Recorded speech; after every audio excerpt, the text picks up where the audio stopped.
آپ السلام کے دین پھیلانے کے لیے کسی شیطانی آلے.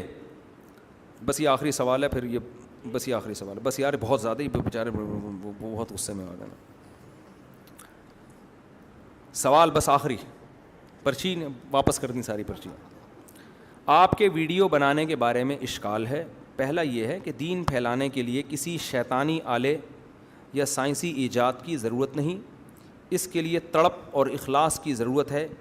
جیسے کہ حضرت مولانا الیاس رحمۃ اللہ علیہ نے تبلیغی جماعت شروع کی اور اس کے لیے کسی جدید آلے اور تقاضوں کی ضرورت نہیں ہوئی, اور اللہ نے اس کام کو بغیر سوشل میڈیا کے پھیلایا. دوسرا اشکال یہ ہے کہ آپ کو نامحرم عورتیں دیکھتی ہیں. ان کے لیے ایک دلیل ہو سکتی ہے کہ جب تم مفتی صاحب کو دیکھ سکتے ہو تو اپنے کسی نامحرم رشتہ دار کو کیوں نہیں دیکھ سکتی. 2 سوال سمجھ میں آ گئے. پہلی بات تو یہ کہ شیطانی آلہ اور سائنسی آلہ, آپ نے شیطانی آلہ کی ڈیفینیشن کیا ہے, آپ نے اس کو شیطانی آلہ کیوں قرار دے دیا؟ ویڈیو کو آپ نے شیطانی آلہ, اگر یہ ڈیجیٹل تصویر حرام ہے پھر تو یہ شیطانی آلہ ہے. تو ہمارا تو فتویٰ ہے کہ ڈیجیٹل تصویر حرام نہیں ہے. یہ وہ تصویر نہیں ہے جو نبی صلی اللہ علیہ وسلم کے دور میں ہوتی تھی, جس کے وہ فسادات تھے جو بیان کیے گئے. وہ ایک الگ ٹاپک ہے, اس پر پورا میرا بیان ہے. اس پر علماء کی مجلسیں ہوئی ہیں, کئی دن چلی ہیں, کئی مہینے چلی ہیں, اس کے بعد یہ فتویٰ دیا گیا ہے. تو ایک آلہ ہے, ذریعہ ہے آپ کی بات کو سینکڑوں لوگوں تک پہنچانے کا, تو اس کو آپ شیطانی آلہ کیسے کہہ سکتے ہو؟ مائک ہے نا, آپ کی بات لاکھوں لوگوں تک پہنچا دیتا ہے. اب یہ میں اس پہ گانا بھی گا سکتا ہوں بیٹھ کے.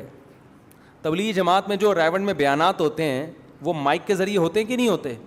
تو اسی مائک سے تو گلوکاروں نے ترقی کر کے کہاں کہاں تک پہنچے ہیں. تو اگر حضرت مولانا الیاس رحمۃ اللہ علیہ کہتے کہ میں کوئی نیا جدید آلہ استعمال نہیں کروں گا, تو ریونڈ میں بیان بغیر مائک کے ہوتا. گرمی کے لیے وہ کھجور کے پنکھوں کا انتظام ہوتا. کیا خیال ہے؟ یہ سائنسی پنکھے جو چل رہے ہیں نا آج کل, جو سائنسدانوں کی ایجاد ہے, اس کا انتظام ریونڈ میں نہیں ہوتا. تمبو بھی نہ لگتے. تمبو بھی بات کی ایجاد ہے. نبی کے دور میں تو وہ ہوا کرتے تھے, اونٹ کے کھالیں اور اس طرح کے خیمے ہوا کرتے تھے, اور وہ بھی نبی کے دور میں تھے. نبی نے ان جدید آلات کو استعمال کیا. سب سے پہلے تو اعتراض نبی پر ہوتا ہے, نبی نے تلوار ایک جدید آلہ کیوں استعمال کیا؟ آدم علیہ السلام کے دور میں تو تلواریں نہیں تھیں. پھر نبی نے توپیں بھی استعمال کی. توپ تو بہت بعد میں ایجاد ہوئی ہے. اور سلطان محمد فاتح نے ترکی فتح کرنے کے لیے اس وقت کی دنیا کی سب سے بڑی توپ بنائی تھی. اس کو آپ کہتے کہ آپ تلوار لے کے قسطنطینیہ پہ حملہ کرتے. تو یہ بالکل اللاجیکل بات ہے جو کھوپڑی میں آنے والی نہیں ہے. اسلام کا یہ حکم ہے کوئی بھی آلہ اور ذریعہ ہے اس کو صرف استعمال نہیں کرنا, بھرپور طریقے سے استعمال کرنا ہے. اعدوا لهم ما استطعتم, جتنی تمہارے اندر طاقت ہے استعمال کرو. قرآن کہہ رہا ہے ما استطعتم, جتنی ہے. تو یہ تو کم ہے کہ ایک کیمرہ لے کے ہم بیٹھے ہوئے ہیں.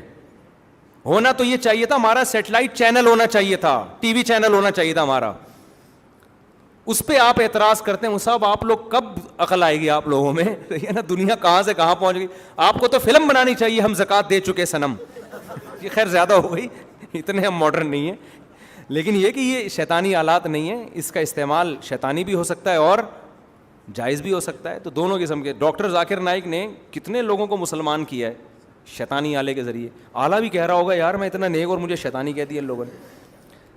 تو یہ ایسا نہیں ہے. تبلیغ جماعت میں بھی جدید چیزیں استعمال ہوتی ہیں. ہاں ایک چیز ان کی ہے, وہ کہتے ہیں کہ ان کا کام کرنے کا طریقہ یہ ہے کہ نالج لوگوں کو نہیں دینی, لوگوں کو ایک ماحول دینا ہے. ماحول دینا ہے کیونکہ ماحول کے ذریعے انسان کی اصلاح ہوتی ہے. تو انہوں نے زیادہ فوکس اس کو کیا ہے کہ ماحول صحیح دو ان کو. تو لہذا وہ سیروزے کی جماعت میں لے کے چلتے ہیں, چلے کی جماعت میں لے کے چلتے ہیں. اس کام کے لیے ان سائنسی آلات کے استعمال کی ضرورت نہ صرف یہ کہ ہے نہیں بلکہ نقصان دہ ہیں. اگر وہ اسی طرح ویڈیو اور یہ سب چیزوں میں آ گئے نا تو وہ جو تبلیغی جماعت کے کام کی روح ہے وہ روح ختم ہو جائے گی. جبکہ ہمارا کام صرف لوگوں کی عملی اصلاح نہیں ہے, نظریاتی اصلاح بھی ہے. تو اس کے لیے ہمیں اپنی بات لوگوں تک پہنچانی ہے, تو وہ اس کے بغیر ہو نہیں سکتی. وہ اب میں جہلم جاتا, پھر وہی جہلم آ گیا, چھوڑو دھاڑ تھلے یار. دوسرا مسئلہ کیا ہے, انہوں نے کہا کہ نامحرم لڑکیاں بھی آپ کو دیکھتی ہیں اور اس کی وجہ سے پھر وہ نامحرم مردوں کو بھی جا کے دیکھیں گی. دیکھو عورت کے لیے اصولی طور پہ مسئلہ یہ ہے کہ غیر مرد کو دیکھنا جائز ہے اگر فتنے کا اندیشہ نہ ہو. منع اس لیے کیا جاتا ہے کہ یہ پتہ کب چلے گا کہ فتنے کا اندیشہ ہے یا نہیں, اس لیے احتیاطاً سب سے روکا جاتا ہے. لیکن جہاں ضرورت ہو وہاں دیکھنا جائز ہے. ہاں فتنے کا اندیشہ ہے تو نہیں دیکھنا، پھر جائز نہیں ہے. اب لوگ مجھے کہتے ہیں آپ کو کیسے پتہ چلے گا کہ فلانی خاتون آپ کو دیکھ رہی ہے تو فتنہ ہو رہا ہے کہ نہیں ہو رہا؟ تو مجھے نہیں پتہ چلے گا، اس کمبخت کو تو پتہ چل رہا ہے نا کہ تجھے ہو رہا ہے کہ نہیں ہو رہا، تو نہیں دیکھ تو.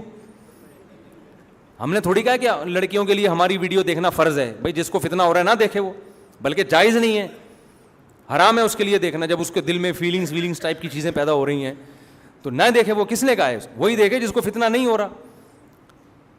اور ہم کو یوسف علیہ السلام تھوڑی ہیں. بعض لوگ کہتے ہیں آج کل سب کو فتنہ ہوتا ہے. بھائی آج کل لڑکیوں کے پاس ایک سے ایک ہیرو ہے دیکھنے کے لیے، اتنے جیسے لڑکوں کے لیے پاس بہت ساری چیزیں ہیں مارکیٹ میں دیکھنے کے لیے، لڑکیوں کے پاس بھی ایک سے ایک ہیرو پڑا ہوا ہے. گوگل پہ اچھی بڑی ہینڈسم اسمارٹ لوگ آ جاتے ہیں، باڈی بلڈر آ جاتے ہیں، قمیضیں اتار کے ایکسپوز کر رہے ہوتے ہیں، دیکھو یہاں سے دیکھو. ہمارا کیا ہے، ہم تو آپ کی طرح کے نارمل مولوی ہیں ہم تو ویسے بھی، تو ہمارے دیکھنے میں اتنا فتنہ ہے نہیں. اگر بالبال ہے بھی تو نہ دیکھے، وہ حرام ہے اس کے لیے دیکھنا. لوگ کہتے ہیں کہ بھائی چند لوگوں کو فتنے سے بچانے کے لیے آپ سب پہ پابندی لگا دیں. کیا خیال ہے بھائی؟ ہو سکتا ہے کچھ لڑکیوں کو فتنہ ہو رہا ہو تو آپ آڈیو کریں نا. بات یہ کہ چند لوگوں کو نقصان سے بچانے کے لیے ہم لاکھوں لوگوں کو مصیبت میں ڈال دیں، کیونکہ ویڈیو کا جو اثر ہوتا ہے وہ آڈیو کا نہیں ہوتا. یہ تجربے کی بات کر رہا ہوں. ہمارے آڈیو بیان میں پہلے ویڈیو نہیں بنوا رہا تھا انہی مسائل کی وجہ سے. یار آڈیو ٹھیک ہے، ہمارے لڑکے کہتے تھے ویڈیو بنائے، لوگ کہتے تھے. میں نے کہا یار جب آڈیو میں بات تو میں بات دیکھنی ہے نا. لیکن ہم نے جب ویڈیو شروع کی ہے تو پتہ چلا کہ زمین آسمان کا فرق ہے آڈیو اور ویڈیو میں. جب ویڈیو میں آپ کے چہرے کے ایکسپریشن اور باڈی لینگویج سب چیزیں اثر ڈال رہی ہوتی ہیں، تبھی تو دیکھو جو صحیح تمیز سے بیان سننے کے لیے آتے ہیں نا وہ آگے بیٹھتے ہیں، جو تمیز سے نہیں سنتے وہ دیوار کے پیچھے جا کے بیٹھ جائیں گے. اسکول میں جو پڑھاکو بچہ ہوتا ہے پہلی رو میں بیٹھتا ہے کہ ٹیچر کے بالکل سامنے ہوں میں. سب سے نالائق لڑکوں کی کلاس کہاں لگی ہوتی ہے؟ آڈیو تو ان کو بھی آ رہی ہوتی ہے ٹیچر کی. ہم تو پڑھے ہیں نا اسکول میں، سارے چھٹے ہوئے بدماش سب سے آخری رو میں ہوتے تھے اور سارے پڑھاکو سب سے پہلی صف میں بیٹھے ہوتے تھے. وہ کیوں بیٹھے ہوتے یار؟ بالکل سامنے بیٹھے ہم. بھائی آڈیو جو وائس ہے، وائس تو پیچھے بھی جا رہی ہے نا، لیکن وہ پیچھے بیٹھتے ہیں. کیا کرنا ہے ٹیچر کو دیکھ کے یار، آواز تو پہنچ. وہ سارے نالائق ہوتے تھے.